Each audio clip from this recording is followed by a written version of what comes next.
Karibu mtazamaji wangu na ninakukaribisha katika mahubiri yangu. Kwa majina wananiita Matano Masha, na nashukuru Mungu kwa sababu amenichagua na amenipatia kibali hiki cha kuelimisha ulimwengu. Mada yetu ya leo itakuwa tunaongelelea kuhusu kwenda peponi, na kiukweli ninaamini kwamba hakuna kwenda peponi, na nimethibitisha kwamba hakuna mtu atakayeenda peponi.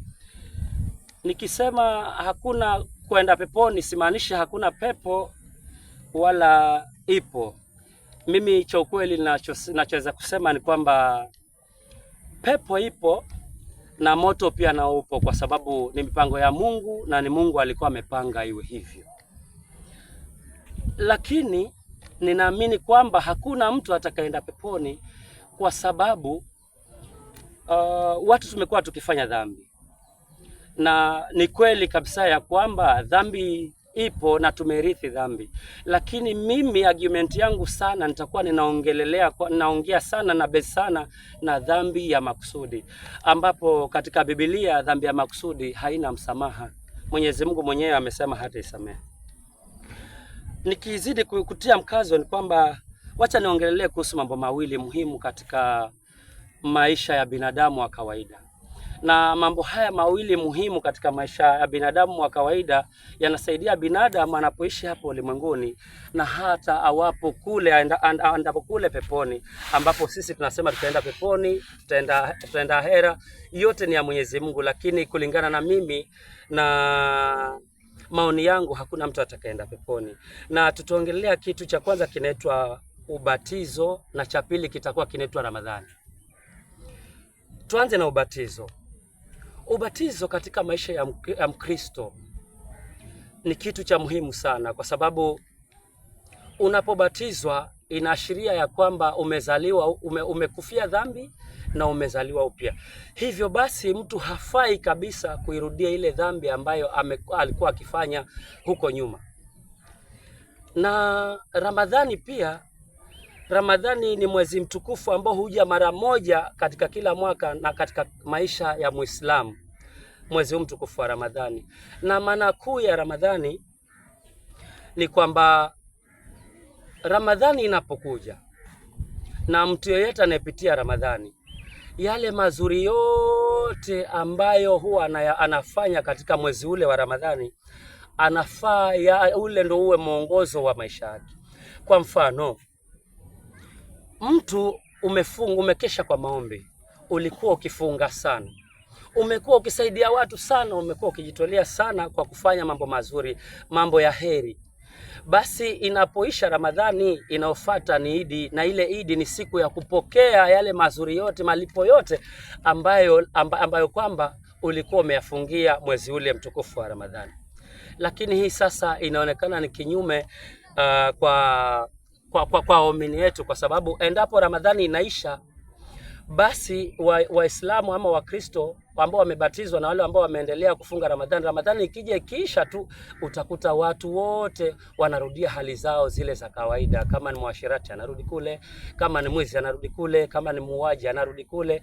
Sasa itakuwaje wewe umebatizwa na umesifia dhambi, halafu baada hapo wewe ni Mkristo, unaenda kanisa kila siku, lakini bado unazini, bado unaua, bado wasengenya, bado ni mchoyo?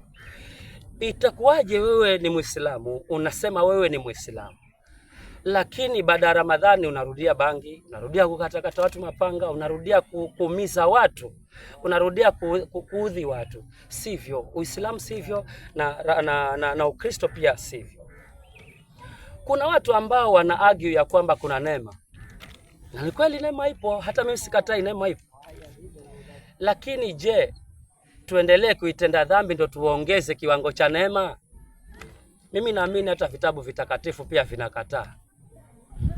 Na kuna dhambi ambazo labda huwa kila tukiomba watu hujiuliza, mbona kila tukiomba lazima tuombe msamaha? Kila tukiomba katika maombi lazima tuombe msamaha. Kwa mfano tukiangalia ombi ambalo Yesu alituachia sisi tuwe tukiomba. Unaomba ukiwa unaomba msamaha kwanza, baadaye uombe kile unachokitaka. Kwa mfano, Baba yetu uliye mbinguni, jina lako litukuzwe. Ufalme wako uje hapa duniani kama kule mbinguni. Utupe leo riziki yetu. Tusamehe makosa yetu kama tunavyowasamehe wanaotukosea. Unaona? Halafu baadaye kutoka hapo wewe ndio unaenda kukiomba kile ambacho unakitaka. Sasa kuomba msamaha ile imekuwa ni kawaida, ni lazima, kwa sababu kuna dhambi ambazo mtu wa kawaida huwa anazifanya bila kujua, kwa kutojua. Zile ni dhambi ambazo si za makusudi, zile unafanya bila kujua. Kuna dhambi ambazo tumezirithi, labda babako, mamako, babu yako ameizifanya, lakini kwa sababu wewe hukuhusika moja kwa moja, lakini hivyo ni dhambi ambazo tumezirithi. Zile ni dhambi ambazo tunaziombea msamaha kila siku. Unaona? Sasa zile ni dhambi ambazo zinaitwa dhambi ambazo ni dhambi si za makusudi, zile ni za mtu hajakusudia. Na kuna dhambi ambazo mtu amekusudia kufanya dhambi. Wacha nifafanue zaidi katika hizi dhambi mbili nikitoa mfano. Mfano wa kwanza, kwa mfano unatembea na mwenzako barabarani na akanyage ganda la ndizi bahati mbaya. Ashalikanyaga ganda lile, anaanguka, katika kujitetea kwake akugonge, mapua yako yaanze kutoa damu. Akisha kugonga ile pua inatoka damu, utasikia uchungu sana na utasikia kuudhika, utasikia ule mtu amekusinya sana. Lakini pamoja na kwamba amekusinya, anapokuomba msamaha na moyo wake wote, hata wewe pia utaelewa, bwana hata huyu sikupenda kwake, wacha tu nimsamehe kwa sababu hata sikupenda kwake. Mkitoka pale unamsamehe na unasema utafuata shughuli zako, hata kesho ukikumbuka kwamba jana alinigonga, haitakuwa kwa roho yako. Ile ni dhambi ya bahati mbaya. Kwa mfano mtu unaendesha gari, bahati mbaya ikatae breki, ugonge mtu umuue. Ni dhambi kubwa sana, kwa sababu hata Mwenyezi Mungu anatuambia tusiue. Na hata ingawa umegonga bahati mbaya lakini umeua, ni dhambi ile. Ile ni dhambi ambayo ukiombea msamaha na ukitubu kwa kuumia, Mwenyezi Mungu atakusikiza, kwa sababu ile hujakusudia kufanya vile, imekuwa vile lakini si makusudi yako. Unaona, dhambi kama hiyo. Lakini sasa tukikuja upande wa dhambi ya makusudi, tuchukue mfano mzuri sana ambao utakuwa wazi kwa kila mtu na utaeleweka kwa kila mtu. Kwa mfano, nina bibi yangu, na wewe msikilizaji wangu unamjua vizuri sana, unamuelewa, unajua kwangu, wakati mwingine ataweza kuja kwangu nikiwa mimi siko pale. No. Lakini ifike siku moja, tunavyosema sisi, huwa shetani amekudanganya. Shetani akudanganya umtongoze yule mke wangu. Ukishamtongoza yule mke wangu, sasa uende ulale na yeye. Ushala na yeye, unafikiri kesho ukija ukiniomba msamaha kwamba shetani alinidanganya ndugu yangu, nikamtongoza mke wako, nikalala na yeye, kwa hivyo naomba msamaha, unisamehe. Wafikiri naweza kusamehe mimi? Siwezi kukusamehe. Sasa ikiwa siwezi kusamehe kwa hilo, je, Mwenyezi Mungu yule alokuambia kwamba enda ukamwombe msamaha kwa yule ulomkosea kwanza ndio uje uniabudu, na mimi ambaye umenikosea sitaki kukusamehe, je, Mwenyezi Mungu atakusamehe? Na ikiwa kweli ni shetani anatudanganya, kwa sababu wakati mwingi huwa ni kama kujisingizia kwa hali fulani, huwa tunajaribu kujisingizia mambo fulani. Ikiwa ni kweli shetani amekudanganya, njoo mtongoze mke wangu. Shetani amekudanganya ukamtongoza mke wangu. Tena wacha ule shetani ambaye ni mrongo sana akudanganya, akwambie kwamba basi mume wake yuko pale, lakini si mkali mume wake. Kwa hivyo wewe nenda kwa room yake, ukifika pale mwache mume wake akaangalia TV, uende ukalale naye kwa kitanda chake. Shetani akudanganya kwa njia ile, unaona. Ama kama labda ni mwanamke na shetani amekudanganya kweli, umemtongoza, ni vizuri. Shetani muongo, kila mtu anajua ni muongo. Amekudanganya shetani, ukaenda ukamtongoza hiyo. Sasa shetani tena arudi, wacha yeye akudanganya tena, akwambie bwana yule bwanake ama yule mke wake pale si mkali, chukua yule mume wake ama mke wake, enda mpaka mke pale anaosha vyombo, anafanya shughuli zake pale, enda umwage, hujambo mami? Si jambo, sijui wewe, salama mzima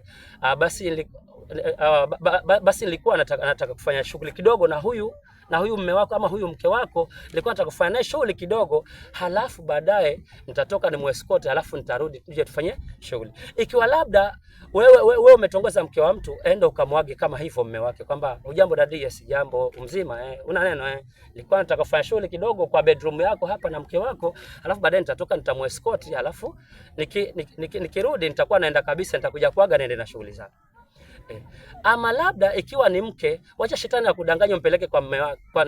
Ikiwa kama labda ni mume, umpeleke kwa mke wake. Mwambie hujambo mami, mzima nimekuja na huyu mume wako hapa, tuna shughuli tunataka kufanya kwa bedroom yenu, alafu baadaye nitakuja kukuaga niende na shughuli zangu. Ni vizuri kabisa, shetani atakuwa amekudanganya kiuzuri, mambo yatakuwa yamelainika kabisa. Unaona, ule ni uongo mzuri, utakuwa umedanganyika. Lakini je, mbona shetani akudanganye umtongoze mke wa mtu ama utongoze mume wa mtu na kudanganye kabisa muende guest? Mbona sikudanganye ukaenda kwa nyumba ya mume wa mtu ama kwa nyumba ya mke wa mtu, mkaenda mkafanya yale mambo yenu, mkitoka pale ikawa iko sawa? Sasa dhambi kama ile ya kulala na mke wa mtu ama na mume wa mtu ni dhambi ya makusudi. Ulikuwa unajua kabisa huyu ni mume wa mtu na ni mke wa mtu. Ni nani ambaye anaweza tongoza mume wa mtu ama mke wa mtu asijue kwamba yule ni mume wa mtu ama ni mke wa mtu? Ni kitu unajua kabisa. Sasa ikiwa wewe umebatizwa, umeupitia ubatizo, umeoshwa na damu ya Yesu Kristo kama wanavyoamini wa Kristo, halafu tena uruirudie tena dhambi. Sisi tulioifia dhambi tunairudia tena dhambi kwa kusema kwamba kuna neema. Je, inamaanisha kwamba kwa sababu ukifanya dhambi neema ipo, tuendelee kuifanya dhambi ndio neema iongezeke? Jamani, la hasha. Vitabu vitakatifu vinatukataza. Vitabu vitakatifu vinatukataza. Sasa ikiwa Mwenyezi Mungu mwenyewe amesema dhambi ya makusudi haina msamaha, na sisi tunaifanya hiyo dhambi ya makusudi, sisi tuliokoka na sisi ambao tumeslimu tunafunga kila Ramadhani bila kukosa, na sisi ambao tumebatizwa tunaingia katika mifungo yetu ya kawaida na kumuomba Mungu kwa sana. Unaona, tunapokea miujiza katika kila makanisa. Unaona, kila makanisa siku hizi ni miujiza, ishara, miujiza na ishara. Na sisi ndio tunasema tumeokoka, peponi tutaenda. Na tukitoka kanisani saa 8, saa 9 Jumapili, saa 8, saa 9 kila mtu anaenda date, yule anaenda kule kuiba, yule anaenda kufanya hiki na hiki na hiki. Unaona, sasa ni kama tunajichanganya wenyewe. Mimi nikisema kwamba hakuna mtu ataenda peponi, nafikiria ninaongea ukweli na ukweli mtupu, kwa sababu Biblia inaikataza dhambi, Qurani inaikataza dhambi. Na ikiwa kuna yeyote ambaye ana ushahidi wa kwamba dhambi ya makusudi na msamaha, basi atuambie, tuendelee kujimwaga kwenye dhambi ndio tusamehewe. Kwa sababu kama dhambi ya makusudi ina neema ulimwengu huu, basi tuendelee kuifanya. Hata mimi niko tayari niingie kwenye dhambi niendelee kuifanya, kwa sababu ndio tutakuwa tunaongeza kiwango cha neema. Lakini ikiwa Mwenyezi Mungu ameikataza na akasema haina msamaha, na mimi leo hii nasema hakuna mtu atakayeenda peponi, ingawa kunayo nafasi, kwa sababu Biblia imesema dhambi ya makusudi haina msamaha. Na mimi ninaamini ya kwamba kunaweza kuwepo na msamaha kwa mtu ambaye hajawahi okoka na akabatizwa, na yule ambaye hajawahi kuwa Muislamu afanye dhambi zake zote, lakini mwisho wa kwisha aje akubali kuokoka akiwa labda amefikia siku zake za mwisho, na akishaokoka, akishabatizwa, aachana na dhambi zake zote kabisa. Ama yule ambaye hajaslimu lakini aendelee kuponda mali na hajawahi sikia injili kabisa, lakini ikifika wakati wa uzee wake labda, ama aje afikie mahali kwa ujana wake aseme mimi tosha, aje aslimu na aanze kufunga na aanze kuendekeza ule uzuri wa dini ama uzuri wa imani, ama aanze kufuata yale mambo ambayo Mwenyezi Mungu yanampendeza, na aachana dhambi zake zote, huyu mtu anaweza akaingia peponi. Lakini ikiwa wewe umebatizwa, umekiri kabisa ya kwamba mimi kuanzia leo nimezikataa dhambi, na kuanzia leo nafufukia uzima na nitakuishia wewe Mwenyezi Mungu na nitaishi kulingana vile unataka, halafu irudie tena dhambi, ndugu yangu, huendi popote. Ikiwa wewe umekuwa ukifunga Ramadhani, kufunga sana, kusaidia wajane, yatima, ukipeana nguo kila mahali, halafu baadaye Ramadhani ikishaisha unarudi kwenye dhambi, huendi popote. Lakini mimi kama mimi, na ni maoni yangu binafsi, si maoni ya dini na si maoni ya mtu mwingine binafsi, ninaonelea ingekuwa afadhali sana. Sasa tumejua kwamba sote hatufai kwenda mbinguni, we don't qualify kabisa, na kila mtu anahakika kwamba hata yeye enda peponi. Lakini tunaonaje walimwengu ya kwamba tubadilike leo, tuamue kubadilika kabisa, mabaya yote tuyaache, uchafu wote tuache, na kila kitu tukiache. Ingawa hatutaenda peponi tuna uhakika, lakini kuna vizazi vijavyo huko nyuma. Kuna watoto ambao tuliwazaa bado ni wadogo, kuna watoto ambao tutawazaa watakuja. Wale watoto wakiona mwongozo mwema na wakiona watu wanaikataa dhambi na kuikemea dhambi, wale watoto wataishi maisha mazuri ya kupendeza, na Mwenyezi Mungu anaweza pendezwa na jambo kama lile. Tumekataa mauaji, tumekataa uzinifu, tumekataa uchoyo, tumekataa wizi na tumekataa baya la aina yoyote. Mwenyezi Mungu anaweza ona kwa sababu hawa watu wameamua kubadilisha vizazi na wameokoa vizazi. Huenda labda hapo neema ikaja ikatuangukia, lakini cha ukweli najua hakuna mtu atakayeenda peponi.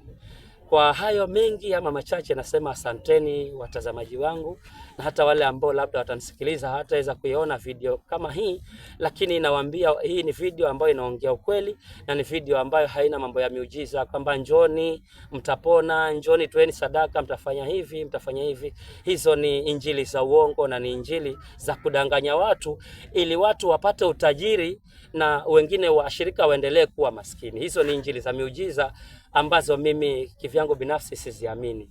Kwa hivyo karibuni, hii inaitwa Injili Mtandaoni na mnakaribishwa nyote, ukiwa Muislamu, ukiwa Mkristo, ukiwa huna dini, karibu katika Injili Mtandaoni. Kwa majina yangu kama nilivyotangulia, naitwa Masha Matano ama Matano Masha, ukipenda vile utakavyopenda. Karibuni nyote watazamaji wangu.